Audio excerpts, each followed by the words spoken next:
ما يبنى على الباطل فهو باطل، وما بناه الوداد فهو باطل.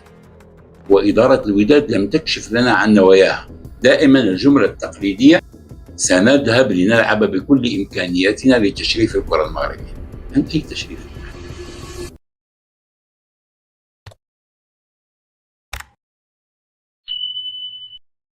ولكن الذين يخططون ويدبرون الشأن الكروي في الوداد يجب أن يعلموا بأن هناك حدود للطموح. الأحلام مباحة، ولكن هناك طموحات صعب أن تتحقق، لا بد أن تجتمع فيها شروط، وهذه الشروط كانت منعدمة. هل فكر الوداد بأن المنتخب المغربي فعل في قطر في كأس العالم وأن الموضوع سهل جدا بإمكاننا في رمشة عين أن نغير هذا الفريق من فريق يعاني في الدوري المغربي إلى فريق متوهج عالميا؟ لاحظتم الفرق على مستوى النسق، على مستوى السرعات، على مستوى اللياقة البدنية، على مستوى الهجمات الهجومية، على مستوى التمركز، على مستوى لاعب واحد أعطانا درسا في كرة القدم. اللاعب التركي كنعان يلدز صاحب الثلاثية، لأن أنا أعتبر أنه سجل الهدف الأول لأنه هو الذي كان وراءه. لمست صحيح الكرة، لاعب طويل، ولكن هو بنفسه والإعلام كله يتحدث عن لاعب حقق 3 أهداف وكان نجم المباراة. 20 سنة، قادم من تركيا، هذا ليس لاعب إيطالي أو لاعب جاي من ألمانيا أو كذا. هكذا تبنى الفرق. اليوم يتحدثون عن مولر، لاعب المنتخب الألماني، لاعب الباير بعد أن قضى 25 سنة في الباير، موجود في كأس العالم للأندية آخر مسابقة يلعب فيها. أتعرفون ماذا قال؟ أريد أن أضيف لقبا آخر إلى كل الألقاب التي أحرزت عليها. هذا هو قمة الاحترافية. إدارة النادي تمسكت باللاعب لأنه لديه الخبرة والتجربة وقادر على أن يسجل. لاحظتم المباراة الأولى، مباراة 10 أهداف، سجل هدفين في توقيتين حاسمين، نهاية الشوط الأول ودقيقة على نهاية المباراة، بمعنى اللاعب يشعر أنه مفيد للفريق. وهذا هو ما يسمى التواصل مع المدرب والإدارة الفنية، ويعرفون بأن هذا اللاعب قادر على العطاء، تماما كما حصل مع مودريتش، تماما كما يحصل مع ميسي في انتر ميامي، تماما كما يحدث مع كريستيانو رونالدو مع المنتخب البرتغالي. أعلى مستويات التباري حاضر وموجود، وكان في نهائي دوري أوروبا وفاز باللقب.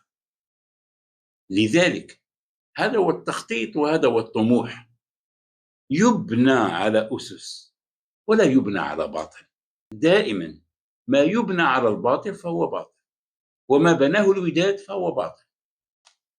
لا يمكن ولا يمكن أن يقبل عقل ومنطق في العالم، في أي مجتمع، في أي دولة، في أي قارة، أن يقبل العاقلون بأن يتحول وضع كرة القدم في 3 أسابيع، ظرف 3 أسابيع، إلى وضع آخر مختلف.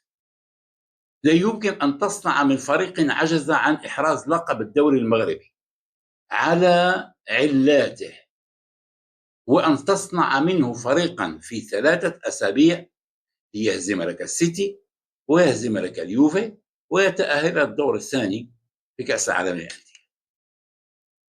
يجب أن نعود إلى الحكمة وإلى التعقل وإلى الحقيقة المرة التي نعيشها. هذا هو واقع كرة القدم المغربية، والمشكلة أن هذا الواقع الذي نعيشه زدناه واقعا آخرا زاد في الطين بلة، وأعطى صورة على العشوائية التي تسير بها أنديتنا وكرتنا بصورة عامة. هل الطريقة التي تدار بها أندية كرة القدم في المغرب هي طريقة احترافية؟ هل هو أسلوب عمل رأيتموه في فرق أخرى في العالم، في دول أخرى، في بطولات أخرى؟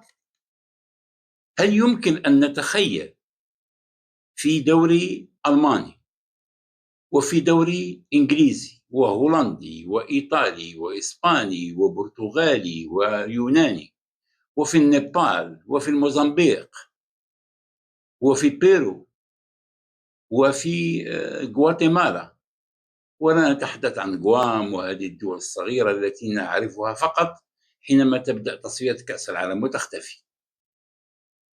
أن نرى فريقا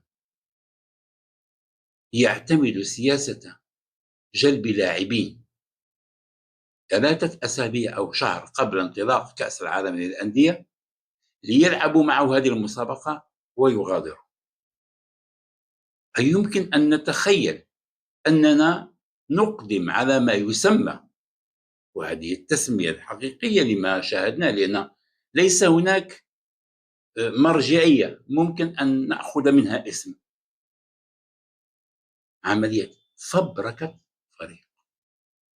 كان لديك فريق وأردت أن تفبرك فريقا آخر، جئت بلاعبين لا يعرفون اللاعبين الموجودين أصلا، ولذلك أن عملية الانسجام ستزداد صعوبة، لأنك تحتاج أن تخلق الانسجام بين العناصر الجديدة التي جئت بها، وتخلق الانسجام بين العناصر الجديدة والعناصر القديمة الموجودة والتي ستظل وتبقى.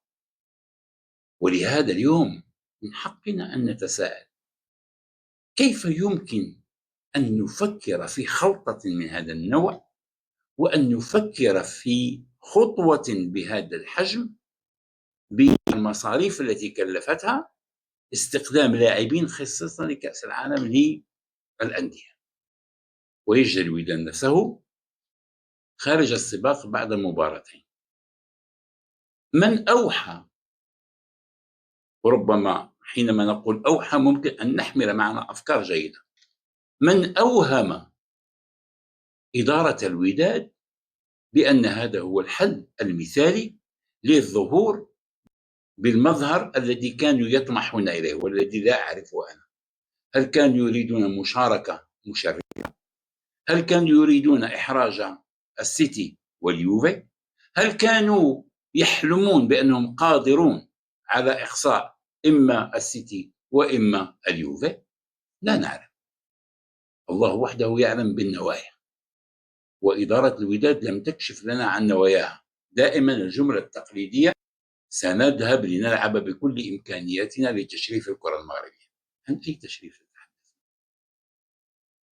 ما لاحظناه وما شاهده العالم هو ترقيع، هو حمل لاعبين والإتيان بهم والزج بهم في نادي لا يعرفون تاريخه ولا مقوماته ولا لاعبيه ولا النقاط السلبية ولا النقاط الإيجابية ولا الجوانب النفسية ولا الحضور الجماهيري، ولا يعرفون حتى هذا التاريخ الطويل.